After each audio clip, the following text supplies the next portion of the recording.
Hi friends good morning बंधुरा এখন ঘড়ি কাঁটায় বাজে 4টে আর আমরা সকাল সকাল উঠে রেডি হয়ে নিয়েছি স্নান টান করে। আর আজকে আমাদের মায়াপুরের দ্বিতীয় দিন। তো কালকে আমাদের দেখিয়েছিলাম মায়াপুর ইস্কন মন্দিরের ভিতরটা, আর আজকে আপনাদের মায়াপুর ইস্কন মন্দিরের যে আশেপাশে যেসব দর্শনের স্থানগুলো সেগুলো দেখাবো। কিন্তু সকালবেলায় যে মঙ্গল আরতি হয় মায়াপুরে, তো এখন আমরা সেই মঙ্গল আরতি দেখার জন্য যাব। যদি সেখানে ফোন অ্যালাউ নেই তাহলেও সকালে যে মায়াপুরের দৃশ্যটা সেটা আপনাদের দেখাবো। আর আজকে এই ভিডিওতে দেখাবো মায়াপুর আশেপাশে যেসব দর্শনীয় স্থানগুলো সেগুলো। তো চলো ভিডিওটা শুরু করি। যদি ভিডিওটা দেখতে থাকো, ভালো লাগে লাইক শেয়ার কমেন্টস করো, চ্যানেল নতুন হলে সাবস্ক্রাইব করো। তো চলো যেতে যেতে কথা হচ্ছে।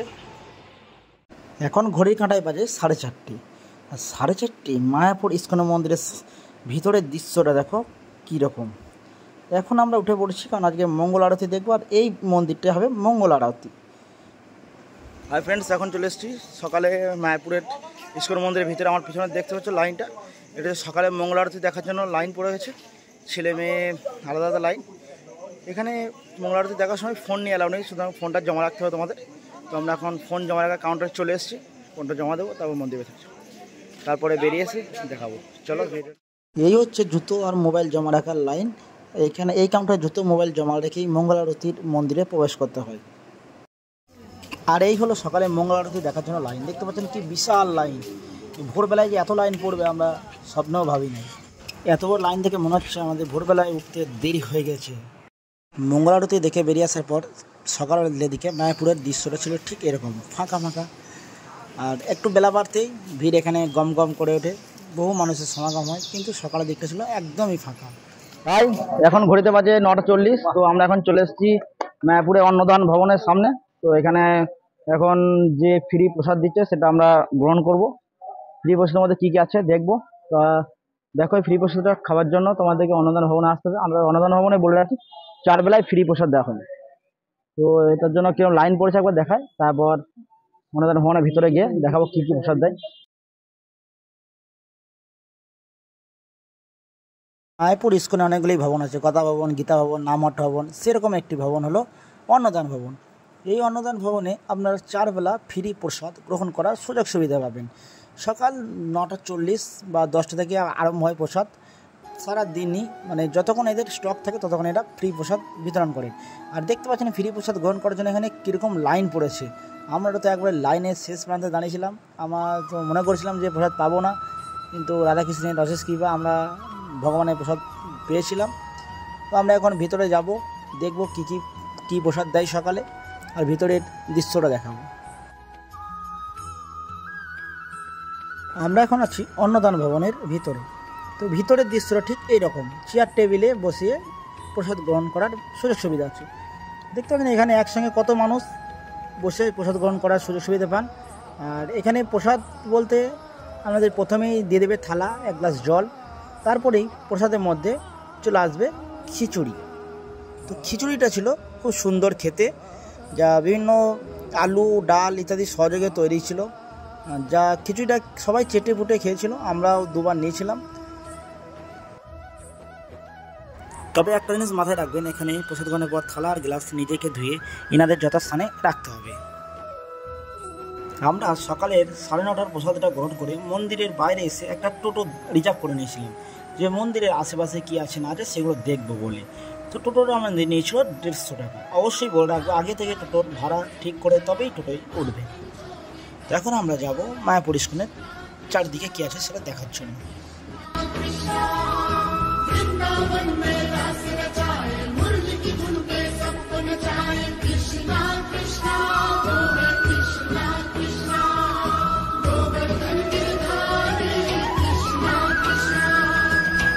মায়াপুর ইস্কন মন্দিরের চারপাশে যেসব দর্শনের স্থানগুলি আছে তার মধ্যে প্রথমেই হলো শিবডোবা মন্দির।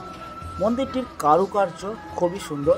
গেট থেকে আরম্ভ করে মন্দিরের দেওয়াল চারিদিকে বিভিন্ন ঠাকুরের মূর্তি দিয়ে সাজানো। যদিও ভিতরে ক্যামেরা নিয়ে এলাও নেই, তাই আমি ভিতর দৃশ্যটা দেখাতে পারছি না। বাইরের দৃশ্যটা দেখে আমাদের মন সন্তুষ্ট রাখতে হবে। নম্বরে যে দর্শনীয় স্থানটা আছে সেটা হলো শ্রী শ্রী গৌর সুন্দরের মন্দির। এই মন্দিরের প্রথমেই গেটে দেখতে পাবেন, গেটের উপরে রয়েছে একটি শ্রীকৃষ্ণের মূর্তি আর দুদিকে দুটি সিংহ। এই মন্দিরটি আয়তনে ছোট, তবে আয়তনে ছোট হলো মন্দিরের কারুকার্য কিন্তু আমার মন কেড়েছে। মন্দিরের দেওয়াল খুব সুন্দর কারুকার্য। আর এই কথিত যে এই মন্দিরের চারপাশে 4 বার প্রদক্ষিণ করলে নাকি মনস্কামনা পূর্ণ হয়। এখানেও ক্যামেরা নিয়ে এলাও নেই, তাই আমরা এখানে মন্দিরের দেবতাকে দেখাতে পারলাম না। তবে মন্দিরটি প্রদক্ষিণ করতে করতে মন্দিরের দেওয়ালের চারপাশে যেসব দেবদেবতার ছবি আছে সেগুলো আমাদের দেখালাম। আর মন্দিরটি সত্যি খুব নির্জন আর খুব সুন্দর।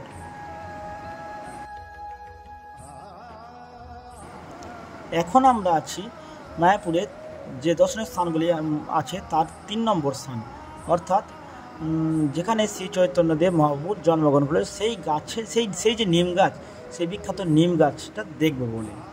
তো এখন আমরা মন্দিরের ভিতরে যাব আর সেই নিম গাছটা দেখব। চলো মন্দিরের ভিতরে যাই।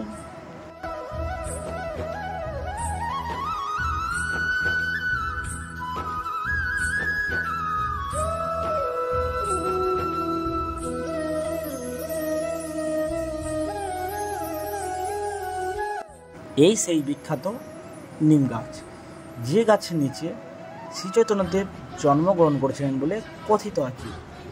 শ্রীচৈতন্যদেব ছোটবেলার নাম ছিল নিমাই, আর শ্রীচৈতন্যদেব পিতার নাম ছিল জগন্নাথ মিশ্র, আর মাতা ছিলেন শচী দেবী।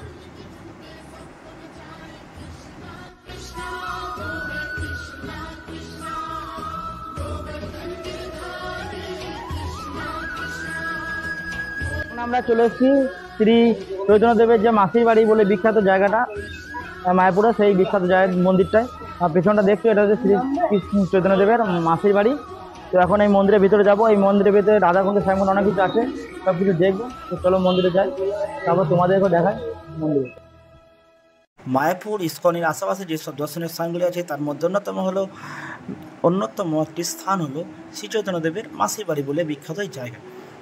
এখন আমরা আছি এই মন্দিরের সম্মুখ গেটে। মন্দিরের সম্মুখ গেট দিয়ে প্রবেশ করেই বাঁ দিকে দেখতে পাবেন একটি মূর্তি। মূর্তিটি কার? মূর্তিটি হচ্ছে ষড়ভুজ শ্রী চৈতন্যদেবের। মূর্তিটি হচ্ছে ষড়ভুজ শ্রী চৈতন্যদেবের। আর এই মূর্তির পাশেই রয়েছে একটি শ্রী চৈতন্যদেব মহাপ্রভুর যে লীলাক্ষেত্র, মানে কী কী লীলা করেছিলেন সেই সব একটা প্রদর্শনী। এই প্রদর্শনীতে আপনারা দেখতে পাবেন শ্রী চৈতন্যদেবের বিভিন্ন লীলা, তিনি মর্তে সে কী কী করেছিলেন সমস্ত কিছু দেখতে পাবেন। যদিও এখানে ক্যামেরা নিয়ে এলাও নেই, তাও আমরা লুকিয়ে ক্যামেরা করছি শুধু আপনাদেরকে দেখানোর জন্য। এখন আমরা চলে এসেছি শ্রী চৈতন্যদেব মহাপ্রভুর যে লীলাক্ষেত্র, সেই লীলাক্ষেত্রগুলি এখানে ফটোর আকারে দেখানো আছে এবং নিচে লেখা আছে কখন কী লীলা হয়েছিল, সেগুলো আপনাদের সামনে এক এক করে তুলে ধরছি।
হাই, আমরা এখন আছি শ্রীচৈতন্যদেবের মাসির বাড়ি যে মন্দির, সেই মন্দিরের মাঝখানে দাঁড়িয়েছি। এই মন্দিরের মাঝখান থেকে গোটা মন্দিরের চারিদিকে ভিউটা কত সুন্দর লাগছে দেখো। তো এখন আমরা মন্দিরের চারপাশটা ঘুরে ঘুরে দেখবো, কী কী আছে দেখাবো। তোমরা পুরো ভিডিওটা কন্টিনিউ দেখতে থাকো, ভালো লাগবেই, অবশ্যই লাইক করবে। তো চলো।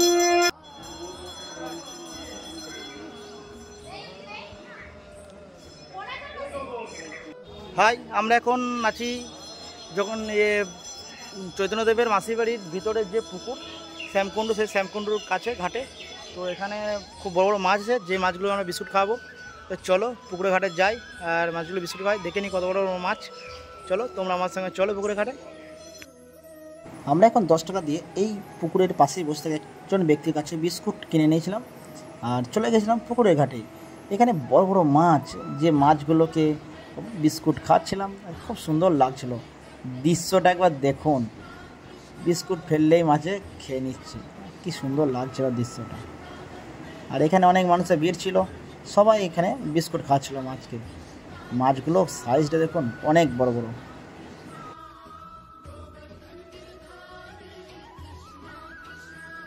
পুকুরের পাশেই ছিল তমাল বৃক্ষ, আর ঠিক তার পাশেই ছিল গিরি গোবর্ধন পর্বত।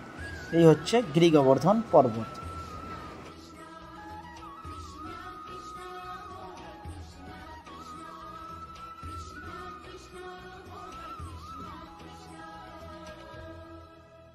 এখন আমরা পেয়ে গেছি এই মন্দিরের একজন সেবায়তকে, যার কাছে শ্রীচৈতন্যদেবের এই যে লীলা, শ্রীচৈতন্যদেবের জন্ম, ধর্মপ্রচার আর এই শ্রীচৈতন্যদেবের মাসির বাড়ি সম্পর্কে কিছু কথা জেনে নেব। সেটা যাওয়ার পরে ডুবে গেল, আবার সমুদ্র বসে ডুবে দুজনে ধর্মে ভর্তি আবার শুরু হলো। তখন এখান থেকে 104 বছর আগে পাঞ্জাবে ওই বিশ্ব ভর্তি সিদ্ধান্ত সরস্বতী ঠাকুর জগদ্গুরু ছিল প্রভুপাদ, এনার একমাত্র শিষ্য ছিল গৌরকিশোরদাস বাবু মহারাজের একমাত্র শিষ্য, দ্বিতীয় শিষ্য করেননি। তিনি আবার সেই ভগবানের বাড়ি ডুবে যাওয়া সনাতন ধর্ম এইখানে ছিল নিমের মাসির বাড়ি, এই জায়গাটা। সেই মাসির প্রপার্টিতে তিনি শুরু করলেন শ্রী চৈতন্য মঠ, স্টার্টিং পয়েন্ট। তিনি আমার দেশে বিদেশে 64 মঠ করেছিলেন, ভগবান শিক্ষা কেন্দ্র সোজা। তাহলে এইবারে এখানকার শিষ্যরা গুরুদেবের পাঠে না থেকে নিজে আলাদা মন্দির বানিয়ে আলাদা গুরুদেব সেজে সেই ভগবানের বাণী প্রচার করছে। কাজ একই, ভগবানের বাণী প্রচার করে। মূল কেন্দ্র এটা। মানে যেমন ইস্কন কথা সবাই চাইবে, এখানকার শিষ্য কী করছে, এখানে সেই ভগবানের বাণী জগতে প্রচার করছে। বিভিন্ন সময় বিভিন্ন মহাপুরুষ প্রচার করে অত আর কি মহাপুরুষ কোথাও বলবো, আমি কী বললাম, মহাপুরুষগুলো কী হবে, সব ভগবানের। পৃথিবীতে যত দেশ আছে সবাই সবসময় ভগবান অবতার রূপে, স্বয়ং রূপে লীলা করে ভারতবর্ষের রূপে, দ্বিতীয় দেশে যায় না, ঠিক আছে? এটা গ্যারান্টি শুনতে এটা হচ্ছে নবদ্বীপ ধাম, মানে এটা হচ্ছে গোলক বৃন্দাবন, যেখানে সবসময় ভগবান বিরাজ করে। নবদ্বীপ ধামটা গোলক বৃন্দাবন। এইগুলো থাক, আবার সময় হয়ে গেছে, বন্ধ করবো।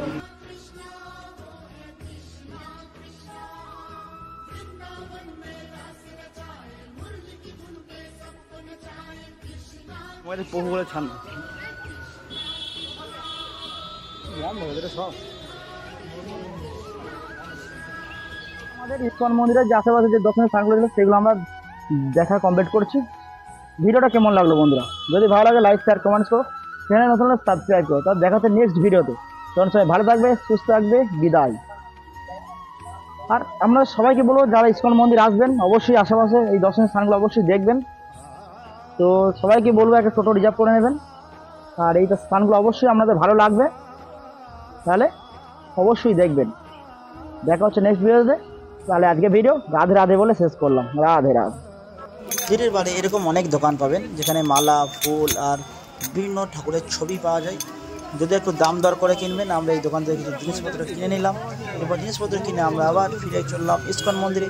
সেখানে দুপুরে খাওয়া দাওয়া কমপ্লিট করে আমরা বাড়ির উদ্দেশ্যে রওনা দেব।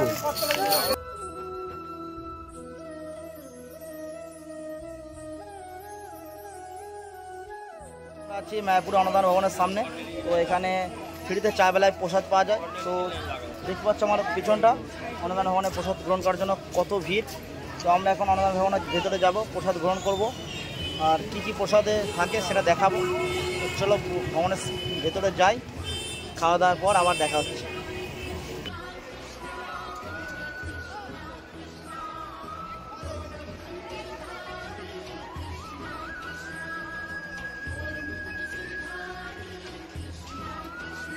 হাই, এখন আমরা হচ্ছে অন্নদার ভবনের ভেতরে। তো দেখতে পাচ্ছ অন্নদার ভবনের ভেতরে কীরকম ভিড়। তো এখন আমরা বসে পড়ছি খাবার টেবিলে, আমাদের থালা গ্লাস চলে এসছে। এবার কী কী খাবার খাওয়াই সবটা দেখাবো, তো চলো দেখতে থাকো ভিডিও।